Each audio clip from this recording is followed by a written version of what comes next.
episode number 23W of Deep Issues. Adam loves it when I include the letters. It's day 5141 in the search for Tim Chevelday. I'm your host, Josh Houselander. With me, as always, is the everything here at theempiremedia.com, Adam Hernandez, and our Deep Issues expert, Mr. Edwin Zaharsky. Adam, how's it going, guys? Awesome. Cool. This week, one of my favorite topics, actually, this week. This is a topic we have covered before, but we're revisiting it because it has been quite some time, and we've done a whole lot of Deep Issues shows in between, and we thought it was time to kind of bring this back. We learn more about it. There's been more research about it. Some stuff we're going to touch on that we touched on before. Some stuff's going to be new. But that topic is simulation theory. Basically the idea that we are potentially or possibly living. Simulation theory doesn't really... I mean, Matrix is a great place to start, but the Matrix movies are actually a combination of two different theories. Basically, the simulation theory and the brain in a vat theory. Now, we're not here to cover the brain in the vat too much, but basically, brain in the vat is, the idea that Neo is stuck in there and then he's brought out.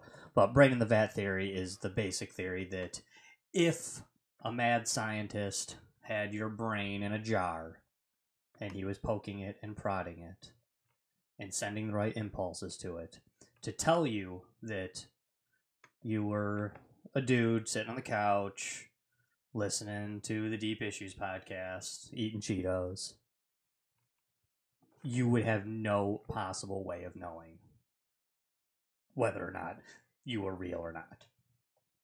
It would be impossible because everything we perceive is simply what our brain is telling us. So, if you were a disembodied brain being poked and told that you were actually just here on Earth and that you were an electrician or whatever, you wouldn't know. That being the brain in the vat. Simulation theory. Most people's version of simulation theory. Of course, you could have any version of simulation theory that you would like. But most people's version, if you're familiar with the Matrix movies, we're not Neo or Trinity. We're all like Agent Smith. We're all part of the program. And we're all digital aspects, not real people being put into it. But maybe we are. Maybe you like the Matrix. Maybe you think that's a better theory. I hate the Matrix. I didn't like that movie. Really? Yeah. Wasn't Really? a fan. Yeah, wasn't a fan. You smoke crack, don't you? All three? All three. God, I loved them. I love all the Matrix movies. Usually it's like people like the first one, and then sometimes they like the second and third. Sometimes it's like the first one they should have ended it. That's what I've caught a lot too. Ed, is that a lot of people love the first Matrix and not so much on the second, third one. I love all three of them, and actually, I even loved the animated thing that took place. Animatrix? The Animatrix. That I was loved really it. good, I thought it was excellent. I thought it was actually really profound in some of them. And the thing is with the Animatrix too is, isn't there like 10 or 12 of them or something? Yep. Different like episodes or short films some or whatever. serious, some not. Yeah, and the one that people have seen the most that was actually in the theater, because I think it like showed before some movies or something, that one is not one of the best ones. I don't think at all.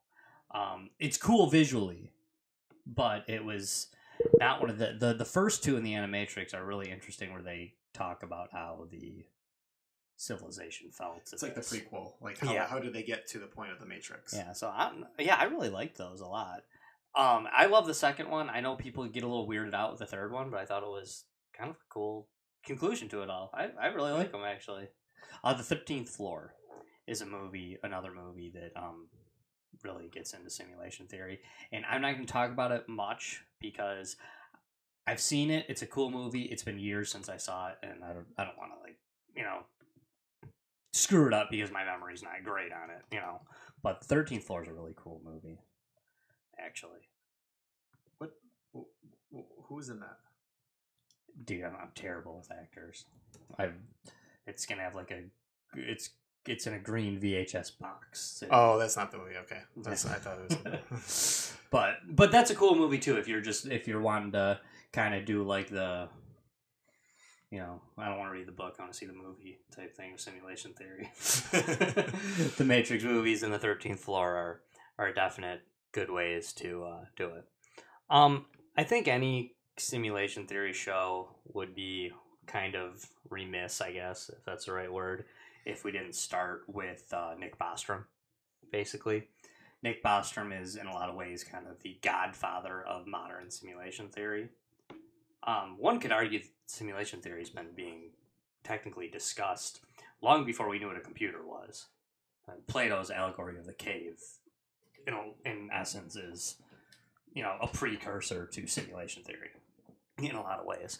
And these things have been discussed for centuries, basically. But Nick Bostrom really does throw down the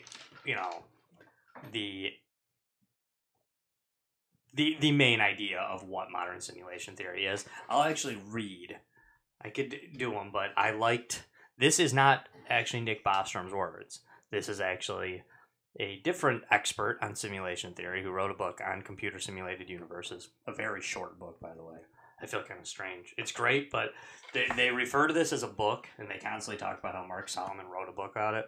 It's 44 pages long, including like the closing thoughts and so paper and ink and printed. Yeah, it's a book. I like to refer to it more as like a pamphlet or a booklet. A dissertation, perhaps would be a good way to say it. You know, but I actually really like the way that Solomon kind of lays down Nick Bostrom's 3 laws, if you will.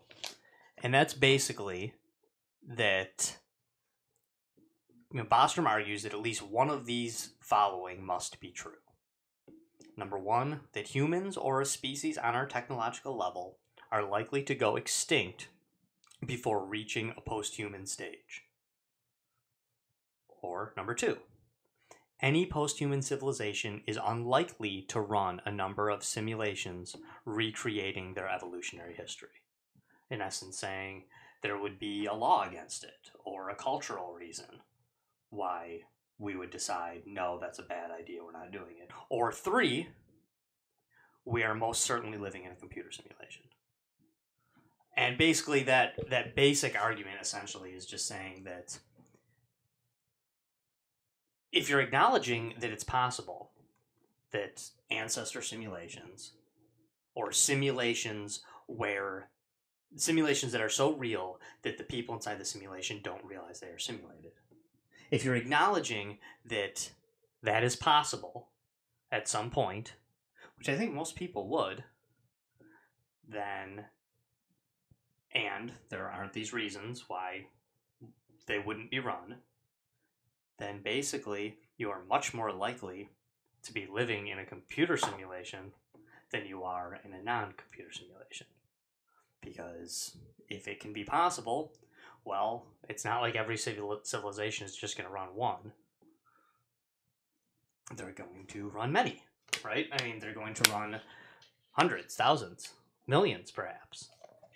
And even from that, you know, even if you just say, hey, every real civilization runs 2, well, then those 2 will potentially reach that postmodern level and run 2, and then they'll run 2, and they'll run 2, and they'll run 2, and in essence are much more likely to be in one of the computer simulations than you are in the real life version of it. Elon Musk, another big name right now, is another guy who is huge into simulation theory. In fact, he actually takes it much further than Nick Bostrom does. Nick Bostrom will actually be the first one to tell you. He's been quoted, because I think he gets pressed a lot on this stuff, and so he's been quoted a few things that to me seem a little contradictory from each other, but maybe he just changes his mind a little. You know, maybe he doesn't know either. It's just a theory, right? You know, and he doesn't pretend to have all the answers. He's a brilliant man, and I've loved when I've heard him interviewed, but he doesn't always just lay claim to knowing all this stuff. But he's even said, like, it's like 50-50. Basically it's around 50-50. But Elon Musk goes as far to say that, as far as he's concerned, the chances are 1 in billions that we are not in a computer simulation. And he's fully on board with this idea. I've heard him speak about that a little bit before. Does he go into details of why he... Just the idea that if it's possible, then it would be an infinite number of computer simulations that would be out there already, and that the idea that we wouldn't be one of them is ludicrous to him. The other idea being that if you follow this guideline, this idea that chances are we are living in a computer simulation, then you have to take the people that simulated us. So we're in the simulation, and somebody simulated us. Whether it's just a kid in his parents' basement, running a simulation of us, whether it's their version of the smartest people at NASA doing this.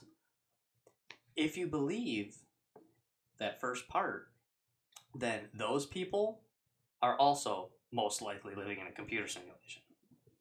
So nobody runs the simulation and just says, I'm going to simulate it so that way they can't run their own simulation. I would think not, yeah, but that's where a lot of these weird questions come in, too, is how aware and how involved are the people running the simulation. Now, Mark Solomon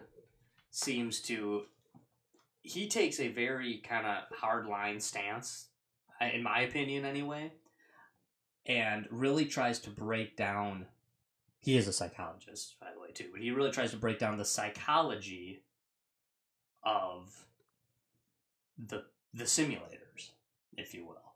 And he really tries to break down, why would one run a simulation? It could be to run past simulations of the ancestors to see what we could have done differently. Or it would be to jump ahead and run simulations of the future to see what we could do differently to avoid issues or to do things better. Or to be simultaneously running present things right alongside with them, in essence, to be looking at what cultural aspects or what different things will affect what. I don't actually personally rule out the idea, and I'm not as smart as Mark Solomon or as Nick Bostrom, but I don't personally rule out the idea that we're not just somebody's video game. Or we're not just somebody's screwing around with. I've also kind of wondered from time to time if, especially when the world gets kind of screwy, that does it ever occur to people that maybe the simulators kind of just did it and then just let us go? Just someone walked away. Yeah, maybe gave up. Maybe walked away from the computer. Maybe flipped down the laptop but just let it run and on sleep mode or something. And part of me actually think that's more likely than the idea that if there's billions of simulations out there, that every one of them is being monitored closely for perfection or accuracy. Another idea that they kick around is that this idea that if, and maybe a better scientist would be able to dispel what I'm about to say, but they seem to think, at least Mark Solomon does, and other people in the know seem to think, that if the civilization ends, the real civilization, if you will, even though they might not be real either, but the real civilization ends, that any of their simulations would end as well. That our world would end. I'm not so sure. I'm not so sure that, You're saying if the world ends, that the simulation. Oh, sure. I'm not on. You're saying if the world ends, that the simulation wouldn't necessarily end. I am saying that, yeah. Okay. That to me, or maybe their world didn't end, but maybe the guy simulating it died. Does that necessarily mean that? I mean, when you if you die and you got a game of Super Mario Brothers paused, I mean, does it turn off? Like, no. So it's there. But when simulations are run, they're not necessarily run in real time either, though. I mean, this is what I agree to. Yeah, that you could run a simulation, the computer does it like that. So right now, our entire lifetimes in this computer simulation may have been but a fraction of a millisecond. The entire history of humanity may have just been just a blink of an eye for the person running this. This is kind of what I think as well. And Mark Solomon, in his book, he dedicates a chapter to the idea of, would it take a full lifetime to run a lifetime of simulations? And he makes a bunch of points about that, but then basically at the end says, but then again, if they can just run the entire simulation in a matter of seconds, then nothing I just said matters. Then none of that. And I tend to think that, to me this kind of shows that time doesn't really exist. I've always kind of thought time doesn't really exist. It's just not always. I wasn't like 4 years old thinking time doesn't exist. But, I've kind of the opinion that time is just something that our brain creates to make sense of all the things happening. I don't know. Does that sound crazy to you guys, or is it seems like time makes sense of point A to point B. Right. It's like how our brain interprets it, so we can understand our daily lives. Something is kind of what I view as time. Well, time is essentially everything. It's, if there wasn't any notion of time, you wouldn't, you really, I don't want to say you couldn't function, but, especially today, for instance, what are you going to tell Ed? How are you going to tell him when, right. to be here tonight? Yeah. It's as simple as that, but yeah, it right. Obviously can go way deeper, but... It's not like it's going to text me, and say, hey, what time's the show start? I'm going to tell him 9 o'clock. I'm not going to say, well, time doesn't really exist, Ed, so... we'll just have to be there simultaneously. Were you going to get into the religious aspect at all? I hope so, yeah, I'd like to. Can I ask you a question? Yeah, absolutely. You're a religious person. I am. You're devout Catholic. I am. How does this fit in with that? Because it seems like it seems like a Catholic might call you, a heathen. If you believe in something like this. Actually, and I'm not alone in this thought I'm about to express too.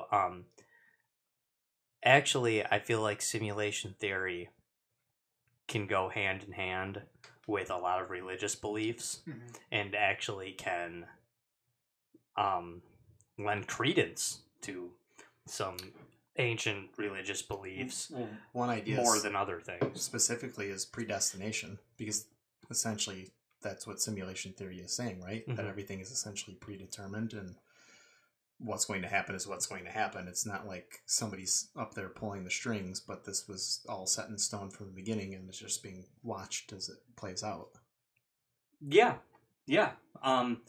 And a lot of scientists would agree, and we'll jump back to like the hardcore religious part, but many scientists would agree that the idea of free will is basically a logical fallacy anyway. We like to think of free will, as culturally, we like to think of free will as something we have. And I actually don't like to dispel the idea of free will because I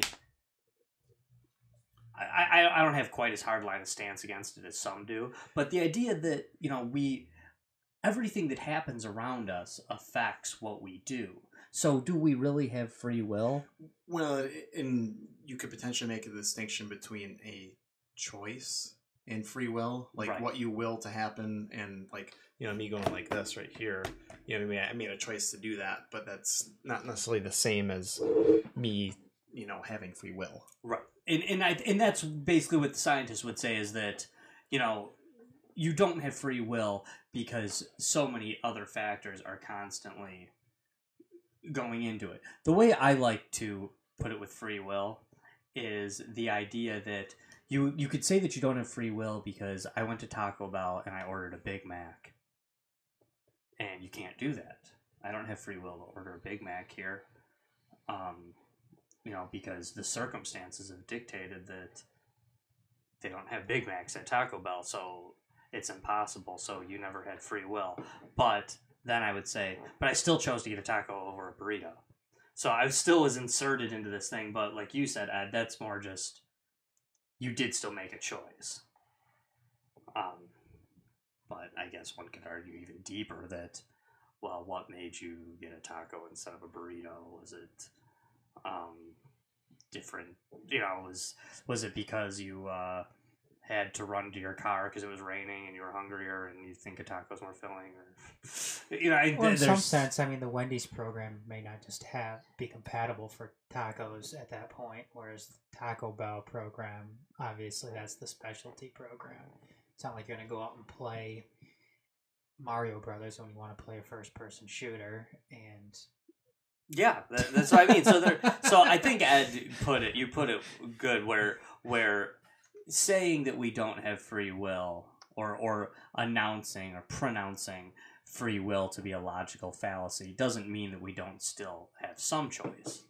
Where I think maybe some religious people or some culturally adept people would say that would maybe make the argument that like, no, but the basic choice is all we were ever really trying to say with free will. We weren't trying to say that you chose to be tall or chose to be short, or of course everything affects you, and of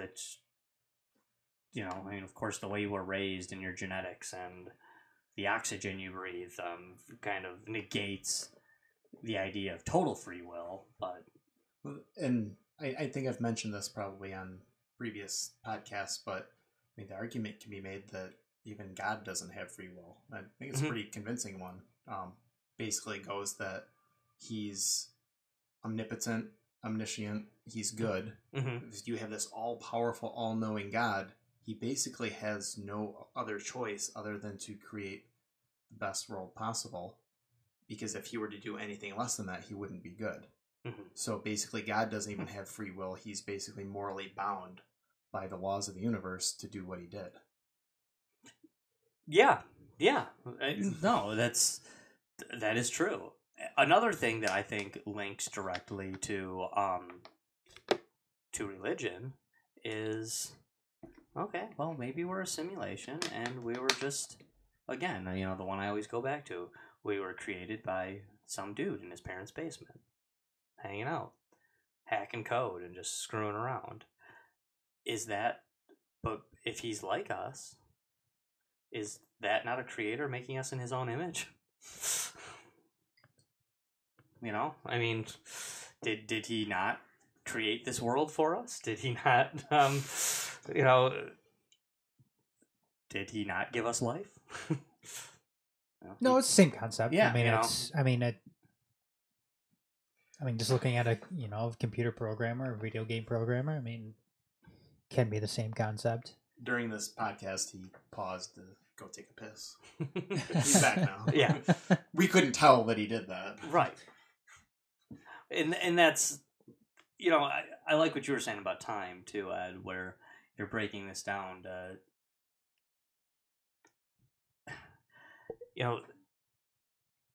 is it sped up for the simulation? Is it sped up and slowed down, or could someone simulating this? To me, if it is not a stretch at all to imagine that you're already buying into this idea that you're potentially a computer program. It's not weird at all to me to think that the person running it could speed it up, slow it down, rewind, fast forward, pause, skip ahead, sim a couple hundred years. To me, that like you could almost explain away the Dark Ages for that. Did he just want to sim a little bit and skip ahead till he could start making cars and stuff? Oh, I want to get to the fun part. I want to start building rocket ships and stuff. I'm gonna I'm gonna sim a couple hundred years through the Dark Ages. Then no, maybe I'll jump ahead a little bit. Seems like he was going in the right direction with the with antiquity and the Roman Empire. He's like, this is taking too long. I'm just gonna sim and see where it goes. Right.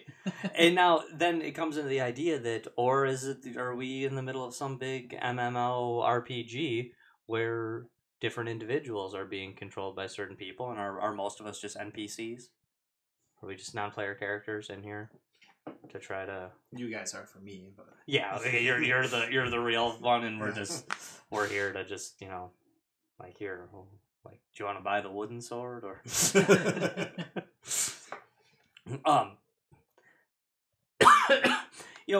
They point a lot to some of like the newer games like your Grand Theft Auto or Civilization or something like this, where you really do we really are getting there already with these huge cities that are sprawling, and everywhere you turn you got cars driving by and motorcycles and helicopters and people walking down the street. And one of the points I think is kind of strange that they always say, like, when will they get to that point where those people are in there and they don't know that they aren't real? And I actually maybe take it a step further than that and say, do we know for sure that those people walking around in Grand Theft Auto don't think that already? I mean, I'm really like, do we know that for sure? That they don't maybe have thoughts inside their own simulation? I mean, we're not giving credence to them. We're not there for it, but I bet most people think most of the thoughts I have during the day are pretty worthless. I mean, really, do we know that person that gets run off the road in Grand Theft Auto or the hooker whose head you bash in to get your money back? Right. I mean, do we know that I mean, because, last I checked, stuff like that really happens on this earth. All the time. Josh, you're taking all the fun out of it. Now I'm going to feel bad the next time I bash the hooker over the head with the bat and get my money back. You're just going to walk the streets and not steal any cars. Yeah, just walk around in the games. I'm going to go get a job. I'm going to, make a good living and maybe have a couple of kids. I mean, for every one of those cars you steal in Grand Theft Auto, there's 100 you don't steal that day. I mean, do we know for certain that that's not a semi-sentient thing inside there that really just thinks they're going to work? And is being paid no mind by the people that created it? I mean, I guess. I mean, it certainly makes sense if you are somebody that believes in simulation theory. I think that I think it'd be almost foolish to think otherwise if you are a firm believer in simulation theory. I mean, because in that sense, it's kind of like holding a mirror up to another mirror. I mean, it just keeps going and going and going and going and going. If there's a game within that, then same thing. Yeah, I mean, are we certain that even like in Super Mario Brothers 2 that Toad isn't a little upset when you don't pick her or don't pick Toad for to do the level? You pick the princess and pick Luigi, or you got to pick Toad in the first two at least. Yeah, I agree. Just to get the coins. And maybe Toad knows that and is pissed when some noob comes in and he doesn't have to die though. Yeah, it's true. It's true. But yeah, no, I mean, you're right. Maybe they don't want to be chosen. Like, why me? Do you know who's thinking that though? Who never gets chosen in that game? Mario. Yeah.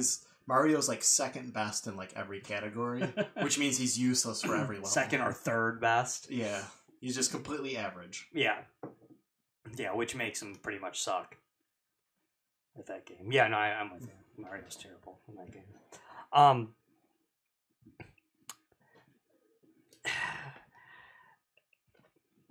I guess another kind of just idea I guess I have over on kind of the video game aspect of it.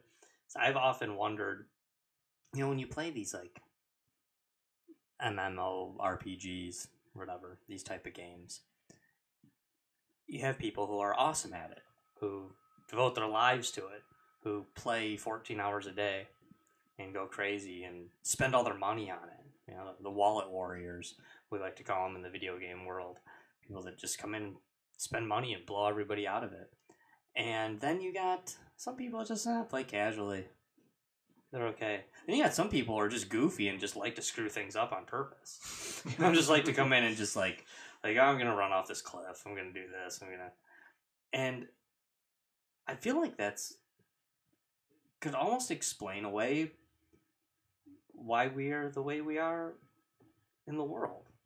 Like, is that person who's just so awesome at the video games and who spends all their time doing it, like the super nerd, are those the guys controlling like Donald Trump, Barack Obama, and Tom Brady, and Tom Cruise, and just the people who are just out there just killing it?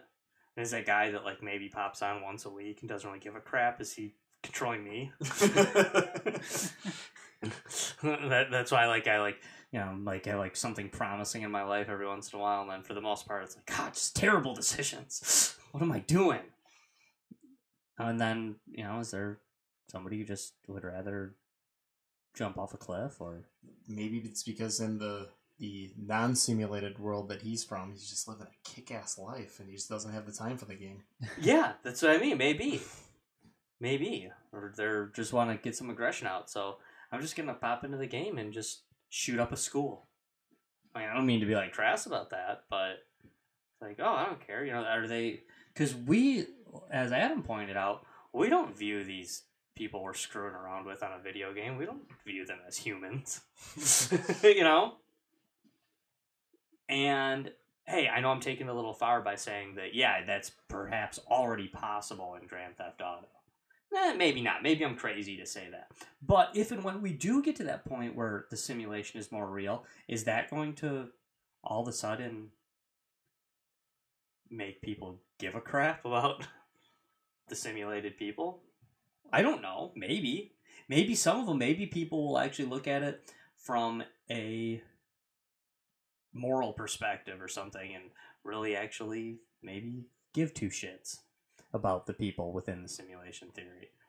But that actually leads me to a real quick thing that I wanted to point out that I'd read about that I think is worth pointing out, but there isn't a ton to say about it. But there's a thing called the quantum simulation theory. And it just basically takes the exact same premise of simulation theory.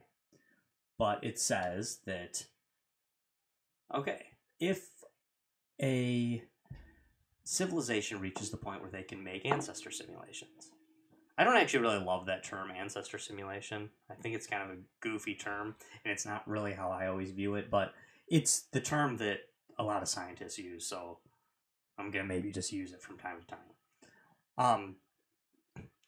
If you believe that when a society or a civilization can create ancestor simulations, and that they will, and that we are most likely in one of those simulations, because, hey, the civilization comes out and they create 50 simulations, or 10 simulations.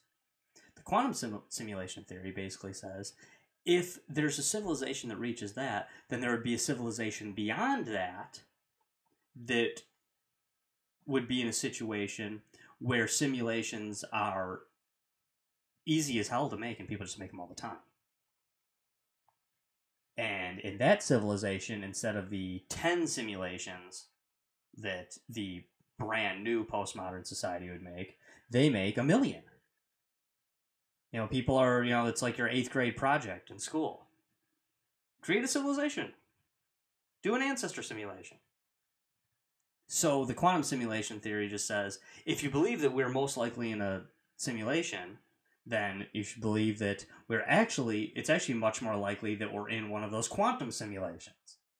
Because there'd be a hell of a lot more of those out there than the regular simulations. So maybe we're not even made by the brilliant scientists of the postmodern age. Maybe we're just some 12-year-old kids screwing around. Maybe we're a high school project. Maybe we're just somebody's goofy video game. You know, and truthfully, if you go by that idea of the quantum simulation theory, that's more likely. It's more likely that we're screwing around, or that we were made for a purpose, and then somebody said, "All right, I'm done with that. You want to screw around with this? You want to play around? You want to?" No, I'll just let my kid play with this now, or something. You know, I mean, there are people legitimately right now saying that. I heard Joe Rogan make some comments about this. Is that, you know, I mean, is that why our world's so like kind of screwy lately? Why it just seems kind of like extra weird lately? Is it just that they pop on every once in a while and just do something crazy? Like it's a controlled aspect? Like, let's see what would happen if Donald Trump was president. Let's see what these all these little simulated things do. You know, let's see what'll happen if we just got terrorists blowing stuff up. The only issue I have with that idea, actually, is the world's always been pretty screwed up. I think we pay more attention to how screwed up the world is now, but I'm not sure that it's really more screwed up now than it was 200 years ago or 700 years ago or whatever else. Let's maybe touch on the religion a little bit more, though, Adam. Mm-hmm.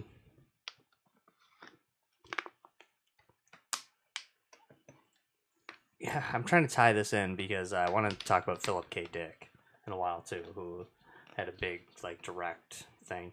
In fact, Adam, maybe it would be good if you could, when you get a chance, to pull up Philip K. Dick's speech on simulation theory.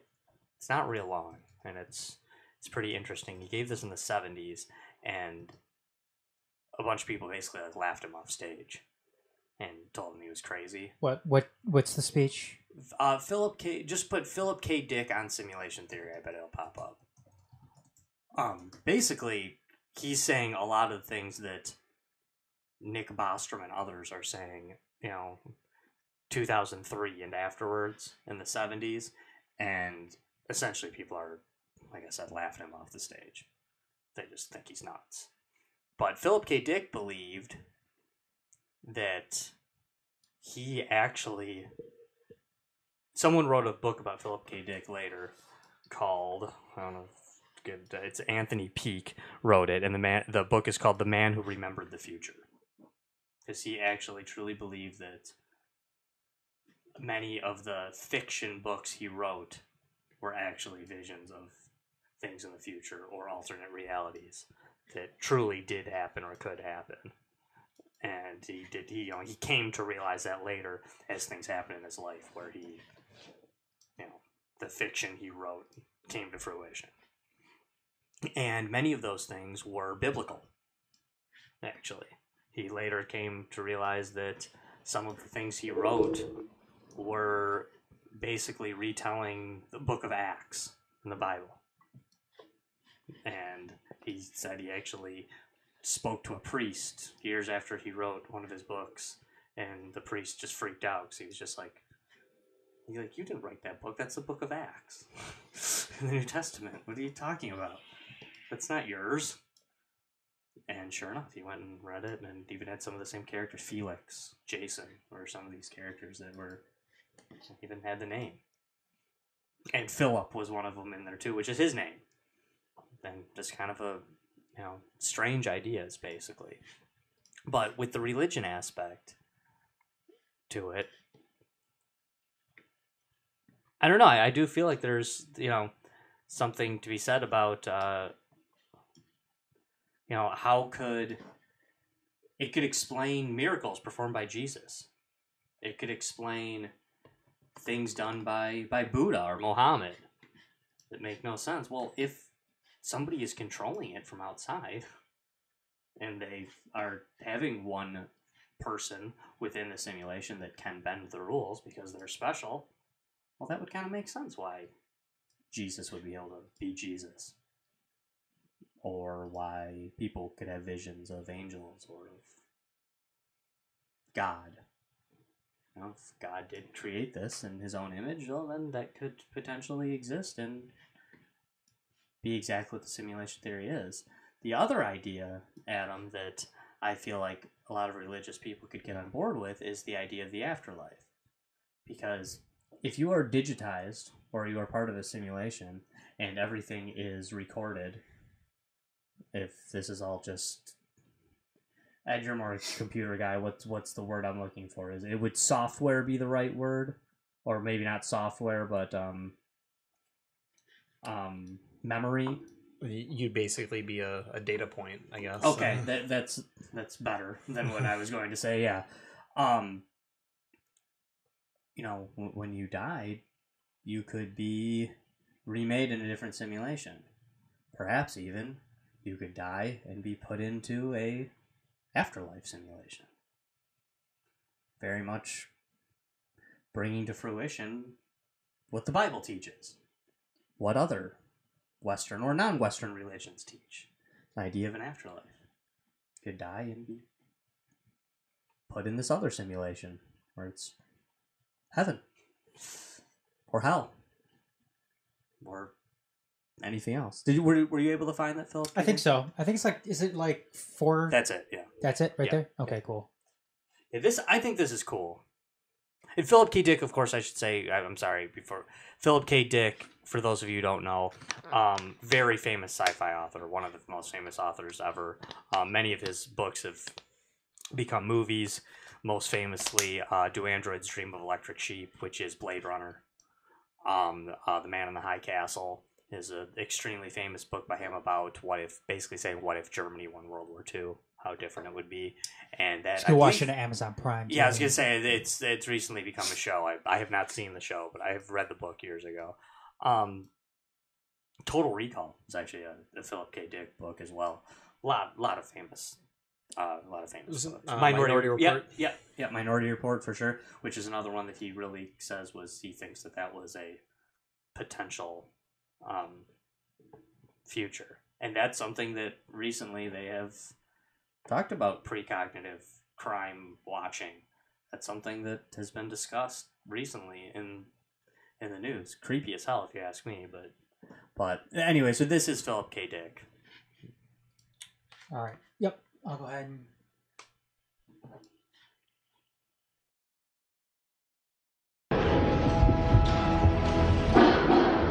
It's okay. It's okay. The subject of this speech is a topic which has been discovered recently and which may not exist at all. I may be talking about something that does not exist. Therefore, I'm free to say everything or nothing.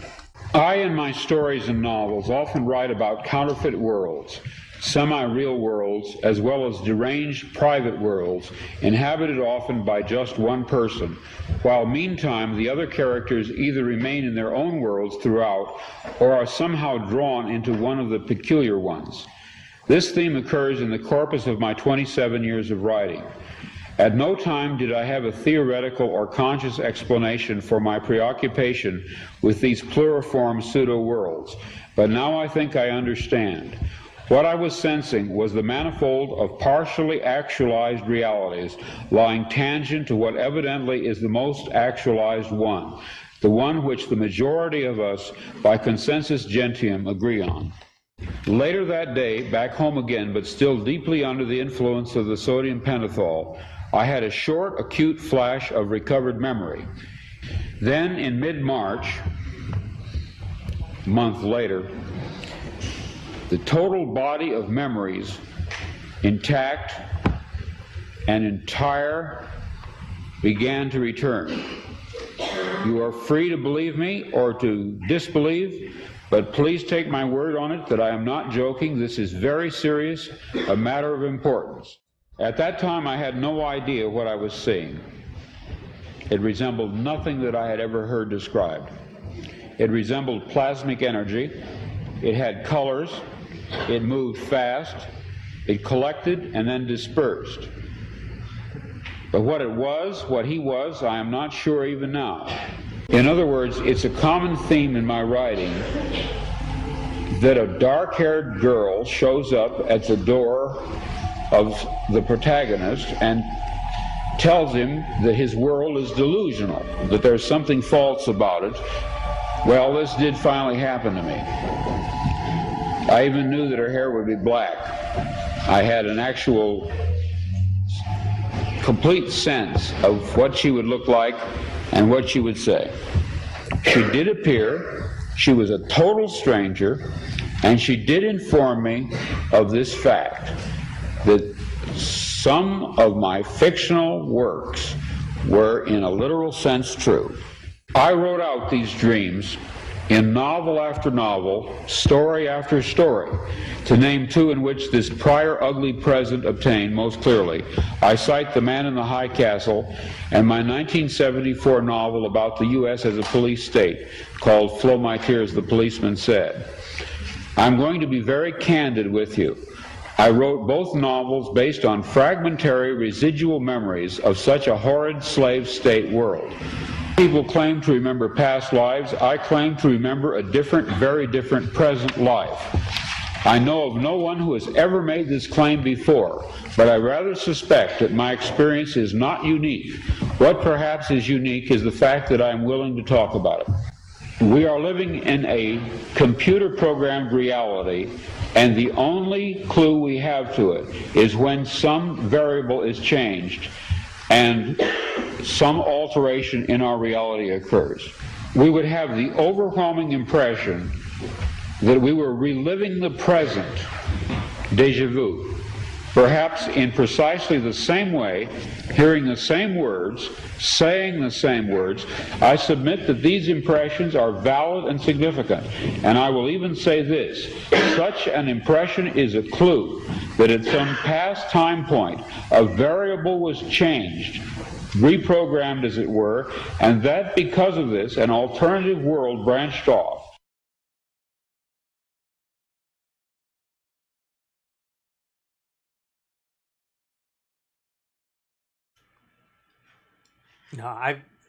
Now, if you're watching the video, I know maybe some of you are seeing the video. If you're watching us on Facebook Live, you didn't see it. If you're listening in some of the other places, but you see some of the people in the crowd are just looking at him like, "You're nuts! What's this guy talking about?" And it's basically things that are said 25 years later by some of the most brilliant scientists in the world. Very fascinating to me. The deja vu aspect is something that is stolen in the Matrix movie. They talk about how, deja vu means that they've changed something in the Matrix. And Philip K. Dick's talking about this in the 70s. Basically, that individual who wrote the book, the biography of him, the Man Who Remembered the Future, is a man by the name of Anthony Peake, like I mentioned earlier. And he says that he did not know this thing that he's about to say. And I don't know how he would, because Anthony Peake was his name. He didn't change his name to Anthony Peake as an adult or anything like that.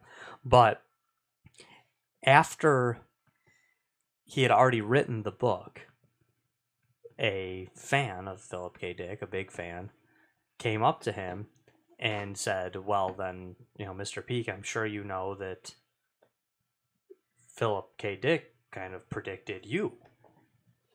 And he's saying, "What are you talking about?"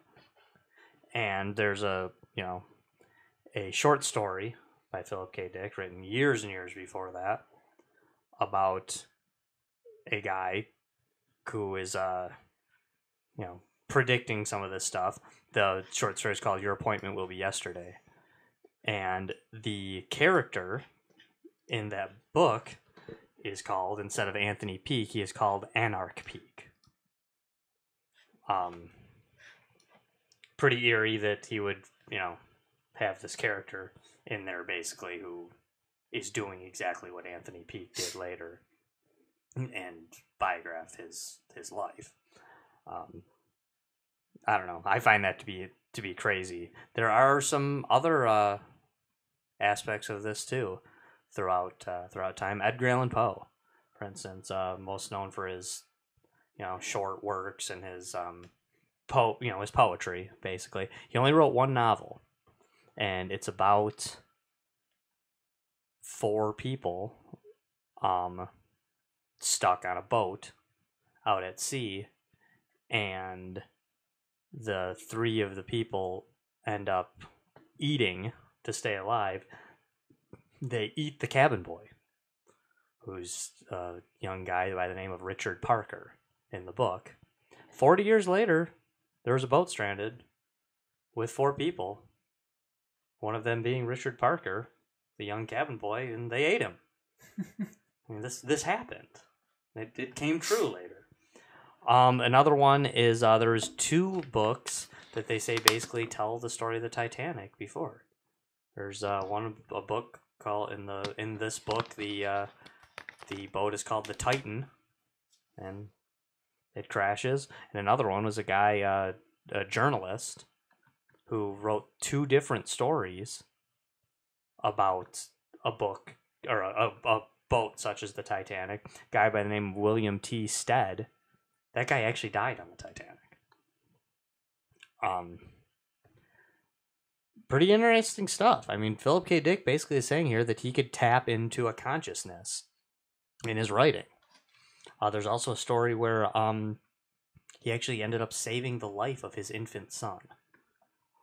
His infant son had a terrible infection. They sent him home from the hospital. They didn't know what was up, and his wife, who was later his ex-wife, said that Philip woke up from a nap, came in, and said he has a scrotum sac hydrocele that is broken.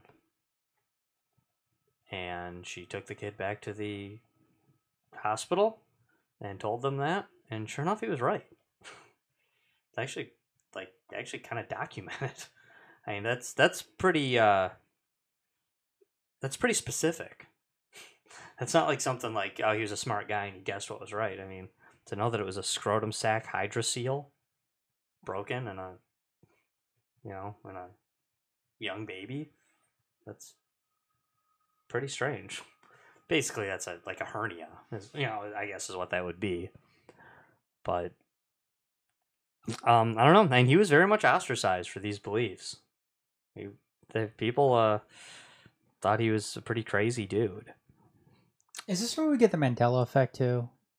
I mean, does the Mandela effect come out of simulation theory? Kind of like maybe a glitch, or yeah, possibly, or yeah, something residual that you retrocausality is basically what they call it, and that definitely could be, I believe, linked to, or potentially linked to, a Mandela effect, where you have a memory from a different simulation. You have a memory from a simulation that was different, but not that different. Mm-hmm. Just a little bit different than our own. And, for those of you who aren't familiar with the Mandela effect, that is when you remember something differently than the vast majority of people out there. And it's called the Mandela effect because one of the most famous ones is a lot of people seem to remember, people who aren't crazy, who aren't certifiable in any way. And there's actually documented that thousands of people claim to remember that Nelson Mandela died in prison in the 80s. And he died in, 2013-ish, I think? That's a few years ago. Yeah. Long after he was released from prison and ended up doing some other things afterwards. But there's people that really seem to remember that Nelson Mandela died in prison. And there's a whole bunch of other ones. A lot of them are just kind of minor stuff. A lot of big ones with name brands, brand name stuff. They just seem to, in Kit Kats, is there a dash between Kit and Kat? no? There is not. Yeah, Okay. you're right. But Wasn't the one with the Bernstein Bears? Bernstein Bears. yes, that's a big one. Yep. Yeah, the Berenstain Bears is it's the Berenstain Bears, not the Berenstein Bears. But people seem to remember. I'm actually one of them, but I mean that could be nothing. That could just be because people called them the Berenstain Bears, or It was wrong and then repeated, and most people have that read to them or read it when they're in like 1st or 2nd grade. So right. they're not But gonna it know. but it is Berenstain, spelled Stain is the end of the word, and it is named after the Berenstain family who did originally write who created the Bears. Another big one that a lot of people make fun of is the Sinbad movie, which people claim there was a Sinbad movie called Shazam, where Sinbad played a genie. No, it was Shaq. That's And it was Kazam. right, but some people say there's a Shazam. They know it for certain, and People are just idiots. and Sinbad has come out and said that so Sinbad has said he definitely didn't star in this movie. But that one's kind of almost become more of an internet joke. So the Mandela effect is when people just lose a couple IQ points. Yes. Although the Berenstain Bear thing, that is actually real. Tried that before, and that's totally legit. Some of the ones that I've seen, and I saw a thing that listed 100 examples of potential ones, and hey, if you believe in Mandela effect, then you're not gonna believe in all of them. It's only gonna be a handful of them that you're gonna think are legit, because nobody would recognize every single one of them. That it would kind of actually ruin the idea of the Mandela effect if one person believed all of them, because that person was never in this in this particular simulation. I guess we should say, for the sake of this show, Mandela effect a lot of times gets tied in with the multi-worlds theory. Multiverse, I guess, is the way people describe it. Are you guys familiar at all with? Well, no. Let's do this first. Another thing that could be kind of explained away, because a lot of the proponents of simulation theory like to point out that simulation theory explains a lot of phenomenon and a lot of unexplained things a lot better than, say, string theory or some of the other theories that are out there. When you're looking for a theory of everything, as Stephen Hawking used to, strive for. And one of the things that simulation theory could potentially explain is the Fermi paradox. A thing we've talked about on the show a lot. The Fermi paradox is the question raised by the Drake equation. Drake equation saying that there should be millions of planets with intelligent life on them. That even by the most conservative estimates, with the number of stars and the number of planets that are out there, and the potential to have planets similar to ours, that there would have to be millions of other planets where there was intelligent life on them. Which is great. That's a cute equation, and Drake did a great job with it, and the numbers seem legit. The Fermi paradox basically just asks the question, if the Drake equation is true, where are all of them? I don't see them. How come we haven't met any of them yet? Where are they? Well, the Fermi paradox can be explained through simulation theory. Basically, that they aren't there because they aren't necessary for the simulation. They haven't been created yet. They aren't there because they weren't there. They weren't made as part of the simulation. When you're playing a video game and you're on a screen, you're walking down the street in a scene in a video game, and then you walk inside a store. Basically, that screen that you were once on and aren't on anymore, it basically doesn't exist, right, Ed? I mean, that's how a computer would work, right? It just renders that one, and then in memory, and then when you go to a different room, it renders something else, and it clears the old one out of memory. Yeah, so because it's the most efficient way to do it, right? I mean, it might still exist in memory depending on the game, but not the entire thing all at once. And not every single screen, maybe the ones close by or something, because you want there to be less load time or something when you're going into that one. So I guess the question would be, you're here in the studio, right now doing this show. Does your bedroom exist right now? Sure. I mean, you don't know, right? You know?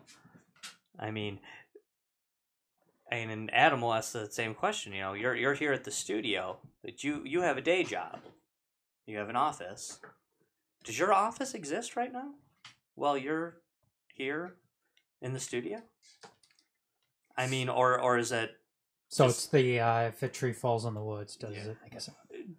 To some degree, yes, but that's how a computer works, though, right? You know, I mean, in the computer program, if the tree falls in the woods and no one's there to see it, does it still make a sound? No, it doesn't. I mean, it actually doesn't, because there's no sound to be made and nothing. You know, it's doesn't matter. It doesn't need to be rendered at that point. But simulation theory can kind of explain some of that. You know, when we leave the studio tonight, is all this still here? I don't know. Maybe. Or does it just appear when it needs to appear for our own eyes? Or for us to interact with? The other thing that to me is kind of mind-blowing, you know, Ed, you brought up the aspect of time with all this stuff. The idea that, you know, would it really need to be run in real time? Or could it be, you know, could it be just sped up or zipped through if necessary? And the question is, do we actually know that the simulation has been going our whole lives, or since the beginning of time with the dinosaurs, and or when they signed the Declaration of Independence, or did the simulation just start 5 minutes ago? And everything else is memory. Yeah, I mean, we would have been put in there with residual memory, or with, you know, put with memories implanted. And could we know if, I mean, Ed and I are cousins, so we've known each other our whole life. I mean, joint memories we have of being 5 and playing in our grandma's basement. I mean, did that happen, or do we have those memories put in our head to make the simulation work? So it seems like we're men in our 30s, not just, you know, seconds old pieces of simulated, you know, what was that word you used? The computer, when I was trying to say software, but that was totally wrong. Oh, shoot, I'm drawing a blank already. Like data point or something? Yes, data point. Yes, yeah. Thank you. You know, I mean, is that just, you know, necessary for us to be a proper data point? That we have, you know, lifelong memories. These also then, you know, you say all this stuff, and then the big question is, that I feel like a lot of people want to ask when simulation theory is brought up, is, what does this change? If we're simulated instead of real, what does that change? Yeah, nothing really, right? You can't really do anything about it. Yeah, I mean, does it mean that, I mean, like, my rent's due tomorrow. Tomorrow's the 1st, right? No, next day? Tomorrow's the 1st. Tomorrow's the 1st, so my rent's due tomorrow. I mean, do you think I can just go to the landlord and say, we're just simulated, so, like, I'm not really going to pay rent anymore. I think simulated to collect this. Yeah, yeah. I mean, I think he's going to simulate me an eviction notice if I do that. No, I mean, but you know, you still got to go to work tomorrow, right? Unfortunately, I mean, you still got to care about your kids. Mm-hmm. You know, I mean, they're still important. It's not like I'm going to say, I'm not going to feed my kids anymore. We're just simulated. Like, no, that's ridiculous. Of course not. What does it? Or somebody will simulate a CPS order on you. Yeah, exactly. Exactly. So I feel like a lot of people, because I've been talking about this for a long time, and I remember actually to one of my uncles I brought this up, and it was like he seemed devastated. He was just like, well, if that's the case, you know, why does anything matter? God, I hope that's not true. Who cares? I'm like, no, I've never thought about it. I've never thought that way. I've never thought like, oh, we're simulated, so now it doesn't matter, now we don't care. No, that's... Well, you're programmed to care. Right. In most senses. Right. I guess or it's real to us. It's real to me, damn it. Like the pro wrestling kids, Now, so what does it all go back to though? If it's simulated, if we're a simulation inside a simulation inside a simulation inside a simulation, it had to start somewhere, right? my theory is this. It's just my theory, and it is a spiritual one too. That I believe that we're simulated, and then I would believe that the people that simulated us are most likely simulated, and the people that simulated them are most likely simulated, and could go on for, a million times, potentially. So, but there does have to be something originally, right? Now, some would say, well, there would be a world like this that would be real somewhere. To be honest with you, I don't buy that. Because when you hear guys like Neil deGrasse Tyson talk about this, and they talk about how when you break down the equations found within the stars, you basically find the same equations that we use to create computers. You find ones and zeros, in essence, when you're analyzing the stars. To me, I feel like this has always been simulated upon simulated upon simulated, and what would have had to have eventually or originally been the non-simulated thing, I would think it would be not a brain, but a mind. And I guess, to me, like, it leads back to a conclusion, or a potential conclusion to the hypothesis would be that we're just God's dream. You're just something in the mind of something. I call it God because that would be the answer to the one creator. If you're not a religious person, maybe you want to call it something different. That's fine. But was the original one just God's dream? Just God's thought pattern? Something he dreamt up? Something he imagined? And then they go from there?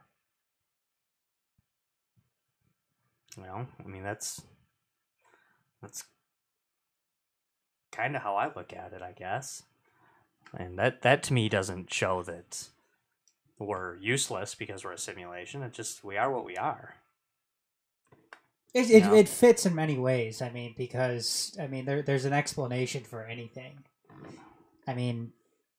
If somebody doesn't believe it, or if somebody is asking those questions, that's all part of the simulation.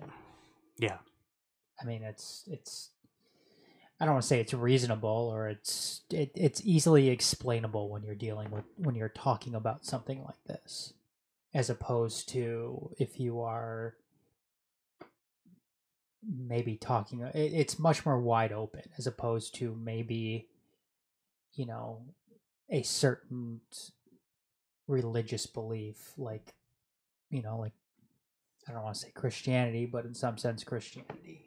Because the Bible defines, a lot of different aspects, or if you're a Muslim, the Quran or whatever. But it always goes back to the simulation with this. And Josh just taking a drink out of his cup is part of the simulation. Mm-hmm. So, and I'm glad that we brought this to religious aspects, because I do feel like any person who is going to take their one singular religion and they're going to be 100% orthodox with it, and they're going to have allow no room for error, or no room for new creative ideas, then they're going to hate this. Because it's not going to fit one religion exactly. And depending on what religion you are and how strict you are with it, there's some religions give a little more room for error, or room for, I know, for instance, I mean, the Catholics have, they're known for a lot of dogma and a lot of beliefs and a lot of strict beliefs, but I do know that people high up in the Catholic Church have said, we personally believe that no religion has all the answers, including ours. I mean, the Pope said that. So and I take that to heart, because if you want to break apart anything in religion, you're going to find something that, directly goes against simulation theory. So if you're a strict Southern Baptist who, just believes exactly what you believe or something, and I don't mean to single out the Southern Baptists, because I don't think they all think that way, but then you're going to take issue with this. But if you're going to try to maybe work your religious beliefs and this theory in together, I think it's very doable. I think it's extremely doable, actually. And I actually feel like maybe some religious people should embrace this, because I feel like it actually helps out a lot more than, the whole bunch of scientists out there who are atheists and who are, quite frankly, looking for a reason to prove atheism because it's what they believe. Another thing I didn't realize until this most recent batch of research I did on simulation theory is I didn't realize quite how many, in recent years, like within the last 5 years or so, how many well-respected scientists are really kind of off the string theory bandwagon. I'm not saying it's dead, or that they're saying it's dead, but string theory was supposed to be like the thing. And it seems like a lot of scientists are kind of moving away from it, if for no other reason other than to say it just hasn't given us nearly as many answers as we thought it would. And it actually, in recent years, seems like more people are jumping off the string theory bandwagon, and some of them are finding themselves over here on simulation theory.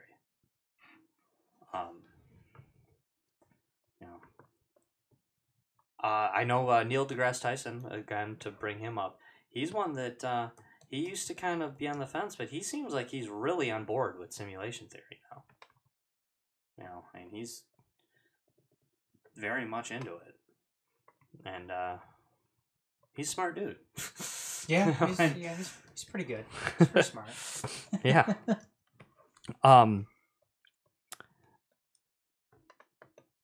Are you guys familiar with Moore's Law at all? Yeah, that processor speeds basically double every 18 months, which it's essentially slowing down at this point. I think Intel revised it to be every 2.5 years or something like that.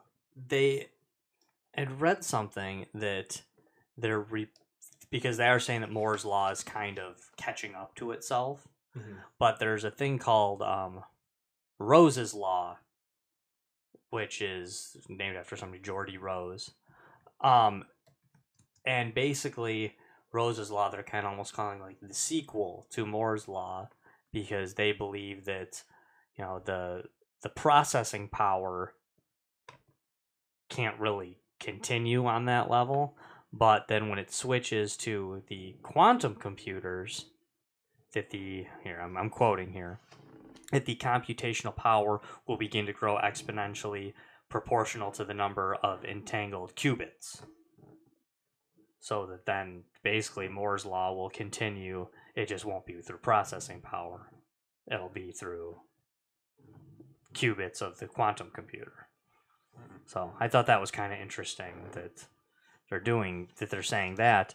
The other thing, and hey, a lot of this stuff doesn't make sense to me because I'm not a computer guy. I'm not that smart. I don't really get this stuff that much. But it said that, who was it now? Let me try to find this.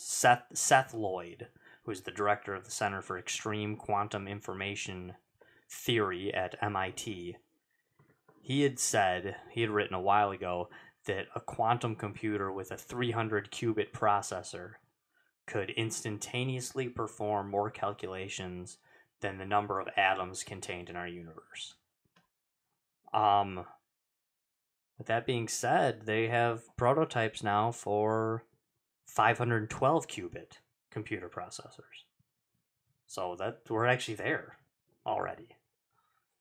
There and then some.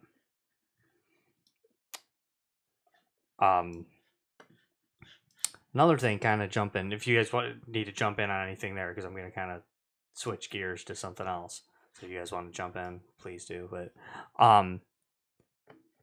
this is something we talked about on our Ghost show. When was that? A couple months ago, right? Yeah. 3-4 months ago, maybe. We brought this up, but many people are using simulation theory to explain ghosts and spirits and creepy feelings. In essence, being seen by people or felt by people in situations. And to me, it makes a lot of sense. I mean, what happens in a computer sometimes when you erase data?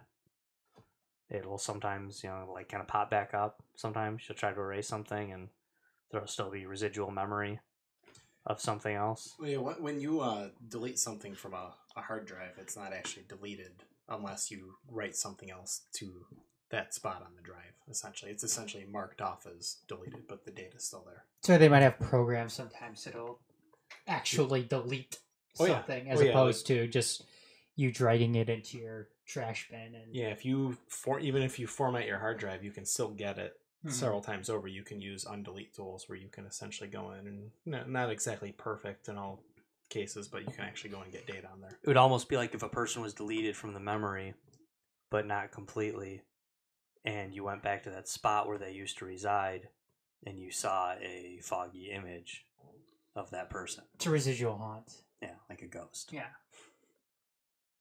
I mean, that was something that was deleted from the computer simulation, but it still kind of pops up. I mean, to me, that is by far the greatest explanation of what a ghost is out of anything I've heard personally. And people see ghosts a lot, and they tend to see them in the same spot. And where do you see it? You don't typically see a ghost of somebody who died in Oregon, in Texas. You see them in their old house. They still think they're there. They still think that they're part of it, part of the system, because they weren't deleted properly. Well, that would explain a residual haunt. It wouldn't necessarily. I mean, an intelligent haunt would require some other explanation. Would it? I feel like it could actually explain an intelligent haunt too. I mean, it can in some ways. I think there's some extra explanation though with an intelligent haunt. I feel like a residual haunt could potentially be something that was erased and then possibly, like Ed said, just brought back, but imperfectly. Or an intelligent haunt could be something that, I don't know, maybe they forgot to delete it altogether. But an intelligent haunt would be interacting with what is actually happening with that person who is experiencing it. Yeah. So it's a little it's different in that sense, but that's why I think that there's some other that it needs some extra explanation as opposed to, because I agree with you in terms of the residual. Mm-hmm. I mean, I think simulation theory explains that very well. I just think, like I said, there's extra explanation that needs to be involved if you're talking about an intelligent haunt, where the ghost is actually interacting with the person who is experiencing it. I see what you mean. I guess I'm oversimplifying it by saying that just different degrees of deletion. Like Ed said, there's closing a program, there's moving it, there's putting it in your recycle bin, there's actually emptying your recycle bin, there's really deleting it, there's and then there's going back with non-deletion tools, or there's several different steps along this. But yeah, I do see what you're saying. It seems to really describe the residual haunt, but maybe not so much the intelligent haunt. But I do kind of feel like it's still there. I've also almost wondered, I feel like it could explain some of our more ancient beliefs. Like, do we know for sure that when the simulation first started that maybe there wasn't a guy kind of in here with lightning powers called Zeus, just kind of ruling over this place and messing things up, and maybe they decided, no, we need to get rid of that, or there wasn't some. I think maybe a more explainable one is the dinosaurs. Mm-hmm. Yeah,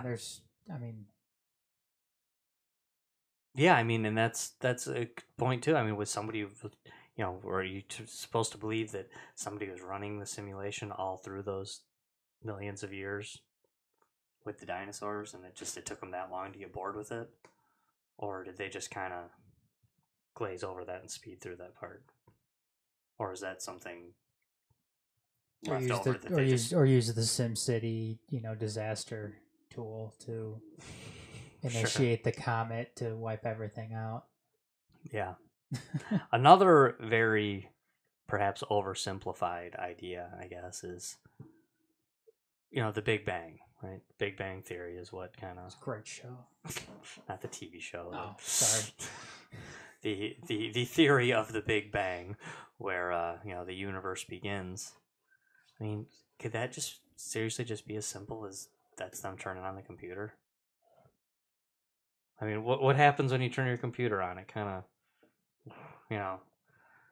my computer's old. It kind of lags a little bit. Yeah, mine too. I don't have the most powerful computer. It just kind of makes like a kind of a strange noise. It sounds like it's dying or blowing up or something.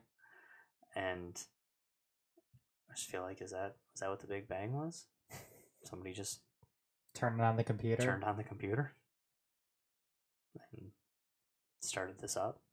I mean, did they just do that this morning? was that just this morning, and now it's noon for them, and this is how far we've got? I don't know. I really don't.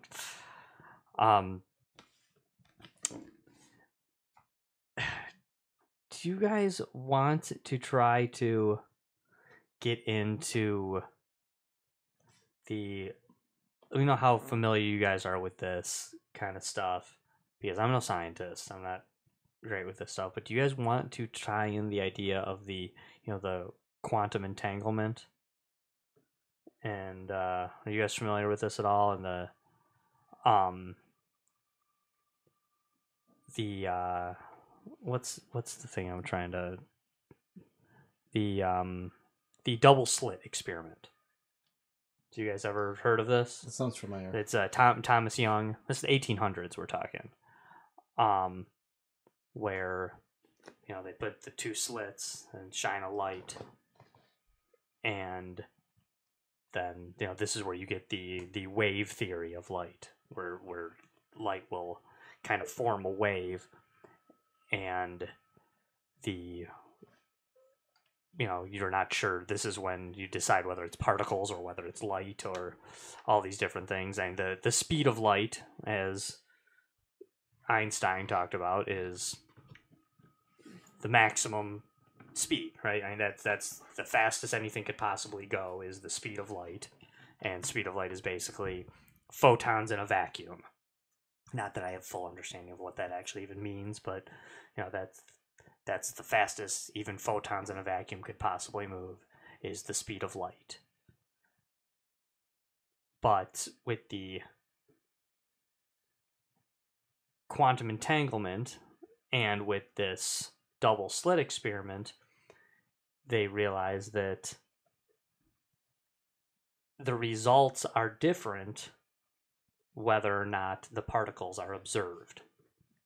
that they all of a sudden will do something different when they're being watched. As if they know they're being watched, so they have to do a certain thing, but they won't do that without it being watched, I guess. The only decent explanation for this is the Copenhagen explanation, which basically says it's the measuring device affecting it, not the act of observing. But majority of scientists do not buy that particular explanation. Quantum entanglement is basically this idea that when two photons from the same atom are observed, the one will spin one direction and the other one will spin the other direction. They have to always be spinning the opposite, but they don't spin until they're observed. What's strange, though, is that no matter how far apart the photons are, they will always know immediately, or in no time whatsoever, which way the other one is spinning. They've tested this by doing it like miles apart, So that's moving faster than the speed of light. Because how would the one photon tell the other photon how it was spinning? How would the other one know how to spin the opposite direction, without it? The only explanation that really people have been able to come up with at all is that, well, they don't need any time to do this because it's all part of a program, and that they're linked through a computer program. They don't have to actually tell each other which way they're going. I hope that made some sense, but as I said, I'm not exactly a scientist. I've always been fascinated by this double slit experiment thing, where that's just insane to me that the particles of light will actually do something different when they're observed than when they're not observed. That's mind-blowing. But many are saying that the only possible explanation for this would be they're part of a computer simulation. Yeah, it fits in with, what you were talking about earlier. If you're not at work, does work exist? Does the building exist? Mm-hmm. If there's nobody there to experience it, and in some ways it may kind of support that theory, or the theory if a tree falls in the woods, does it make a sound?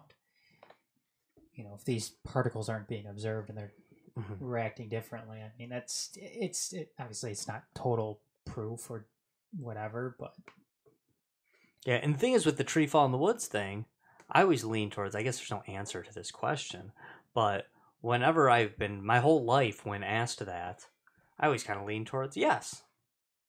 Yeah, it still makes a sound, right? What if a squirrel heard it? I don't know.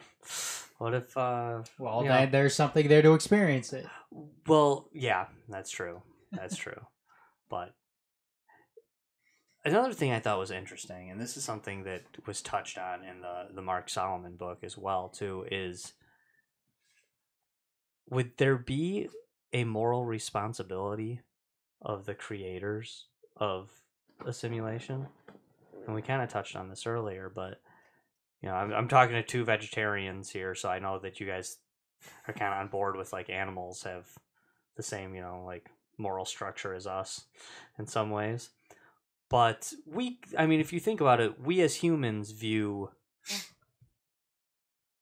even though we feel like we have maybe some sort of moral responsibility to certain animals to treat them somewhat properly, but we definitely feel that we have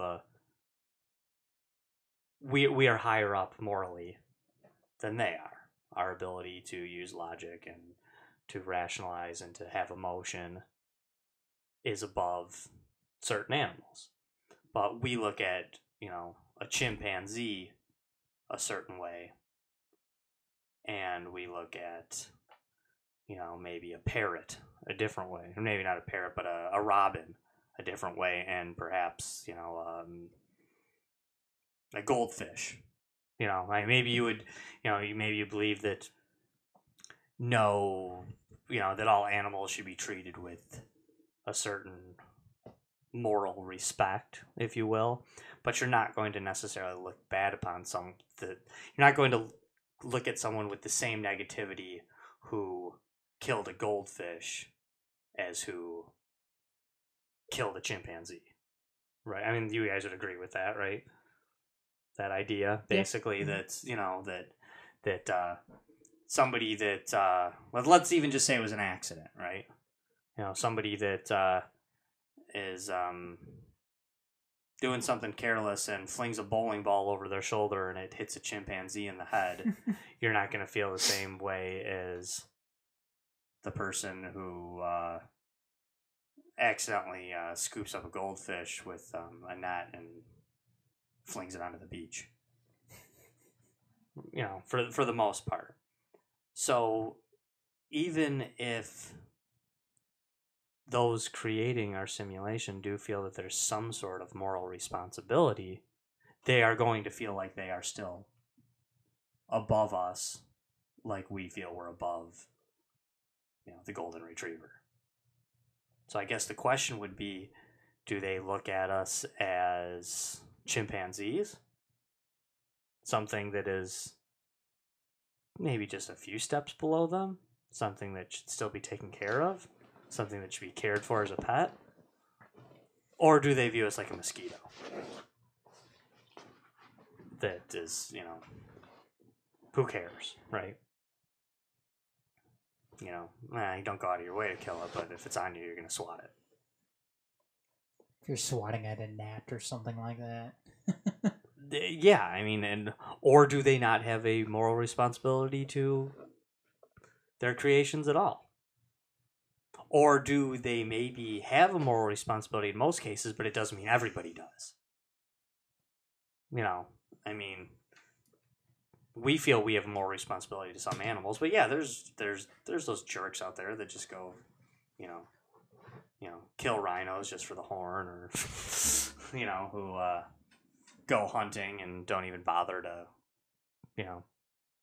take the meat, or, just go out there and, Do it for fun. yeah, just I mean, hey, I'm a hunter and I do think it's fun, but I don't just go around, just mowing down deer and leaving them dead in the,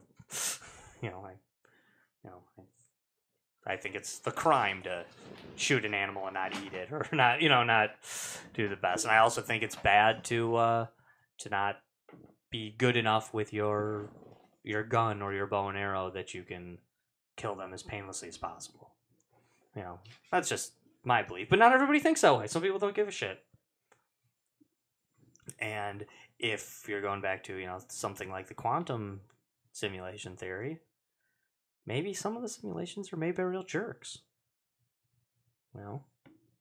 Or maybe they're made by somebody and taken over by somebody who just doesn't really care. But I don't know. We brought up a lot today. I feel like we made some excellent points, but I feel like a lot of our deep issue shows, maybe we've left people listening with more questions than answers. This one though, you're not gonna. It's impossible. You're not gonna be able to answer any questions No, with this. you're I mean, not. it's No. We're so far away from that, if it's even possible. no. I mean, it's- is it even it's, possible No, it's to not. know? It's not possible. It's not possible until. I mean, I always like to think that many of our questions are going to be answered when we die. Yeah.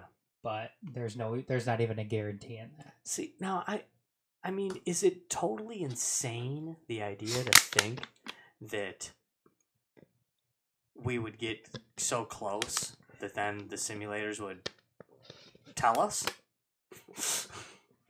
That all of a sudden something would just, Kind of reminds me of that South Park episode when they realized they're all just part of a reality television show. Because Jeff Goldblum was able to figure it out or something. Well, I mean, it's almost like, when you win a video game, like, does Mario see it say the end? I guess I mean, like, could we get to a point scientifically where all of a sudden just some letters appear in the sky and it just says, You're right. You're a simulation. Like a kill screen or something? Yeah. Carry on. You're right. Yeah, hopefully it's more like Donkey Kong though, and you can still keep playing on the kill screen, not like Pac-Man where it just stops. It stops. And that's the apocalypse for or the end of time. And hey, that could almost be an answer to, I mean, to it not being a simulation is this idea that it would quit before we could realize that it's a simulation. Or it would stop before we were able to start making simulations. Simulation kill screen coming up. You guys want to see it? Yeah. Who wants to see a simulation kill screen? Poor Brian Q. All right, let's go around. Let's do our little round robin. Adam Hernandez, after today's episode, before, during, after, what do you think? Simulation theory. How do you feel about it, man? Final thoughts. I think it's an interesting concept. I think it's an interesting theory. It's not something that I believe in. Really? No, I think it's, but I can I go out there and prove that it doesn't exist, that it's not possible? No, it's just something that I mean, it's like anything else. I mean, you can't necessarily prove faith. Mm-hmm. Faith is faith because it's faith. Something you have faith in. And now, do you think that, I'm not trying to interrupt you, take as long as you need, but do you think that creating a simulation where the people within it don't know they're in a simulation, do you think that's impossible? Or do you think it's possible, but it's just not us that we're... I mean,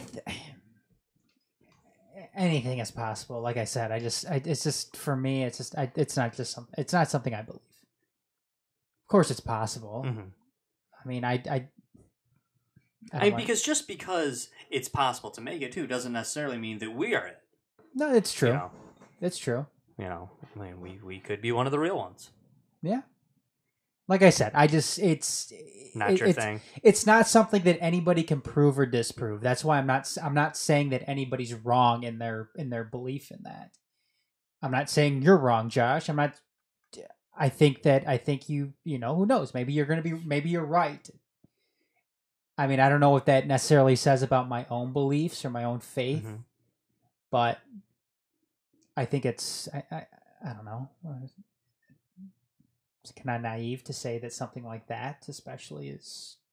What if I were to show you this book, this simulation theory? It's My Bag Baby by Adam Hernandez. just kidding. Ed Zaharsky, what do you think? Simulation theory, yay, nay, final thoughts. You should have started with me, so that way Adam could be the one agreeing with me and not me agreeing with Adam. Oh. But I mean, at least as it's put forth, not really like a simulation within a simulation. I guess I don't really believe in it. That's not to say that, it could be a simulation. I certainly feel certain aspects of it are actually pretty close to reality. Like this, there's more to reality than this. I mean, I think quantum mechanics has basically kind of shown that mm-hmm. things aren't quite as they seem. Maybe we are just one big simulation. I don't think you can't really prove, I guess, either way, like Adam mentioned, so I'm not necessarily inclined to believe that we're in a simulation theory. Although if we are, it'd probably be just more of like one, I guess, mm-hmm. so to speak. I guess one thing too worth pointing out is that, we could be pixelated per se, or working within the same realm of what it kind of is to be in a computer, in a extremely powerful computer. But that doesn't necessarily mean we're an ancestor simulation. It could just be God or aliens or something controlling it. And what do you define a computer as?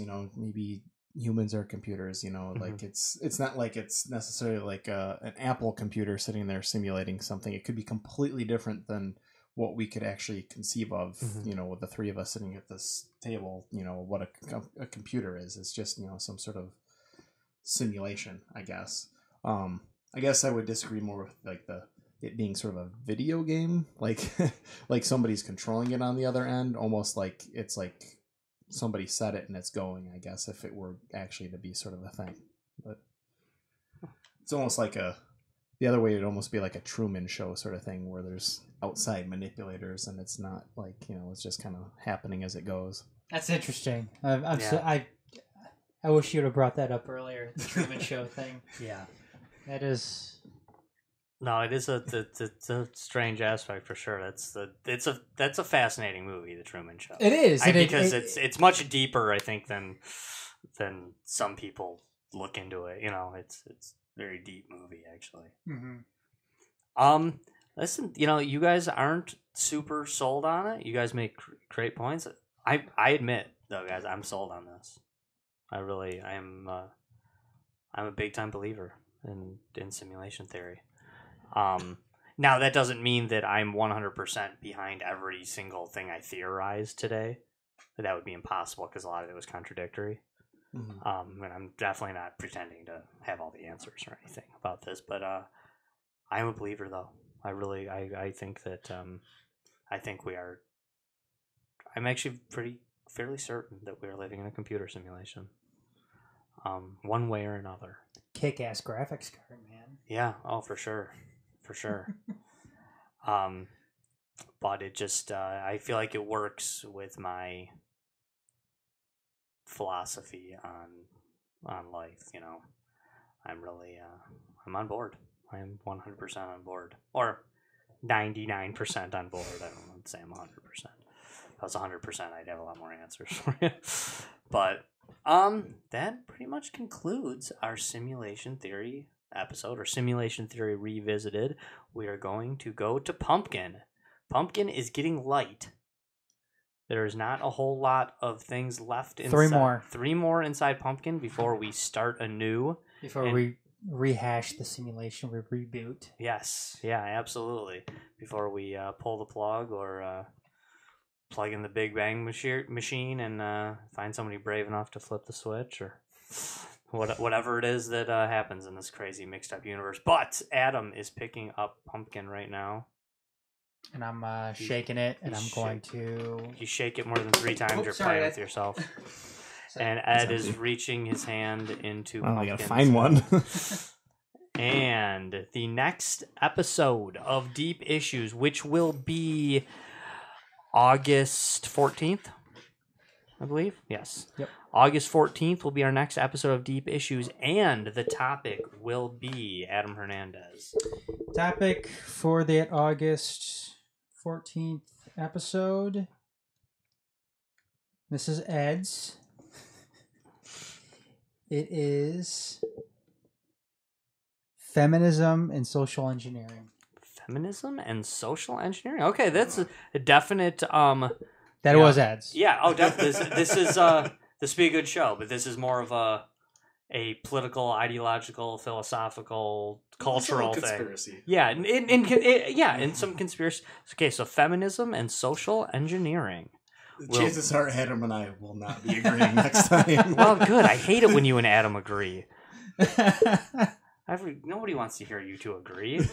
This will be good. Okay, so feminism and social engineering will be our topic on August 14th. Next week, you can catch us here on theempiremedia.com, where we'll be doing the Xcast. And do we know, Adam, for sure? Or will Politics of the Empire be next week? Loud State? No, probably Loud State next week. Loud State next week? Okay. So next week, we will be doing Loud State, as well as the Xcast right here on theempiremedia.com. Thank you, everybody, for tuning in. Even though you're not even real, you're just a computer simulation, but we still appreciate you listening, even in the simulated form. See ya. Have a good night, everybody.